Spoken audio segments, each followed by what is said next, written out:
কেটে নেব এভাবে এভাবে, মানে আগে আলু খোসা ছুলে নিতে হয়, এভাবে কেটে নিতে হয়।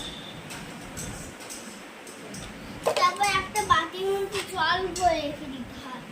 তারপর এই যে এগুলো আছে না, এগুলো তিনটে করে নেবো না, হ্যাঁ তিনটে করে নেবো।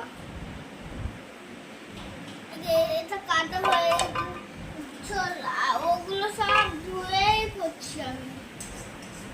আগে টমেটোটা কেটে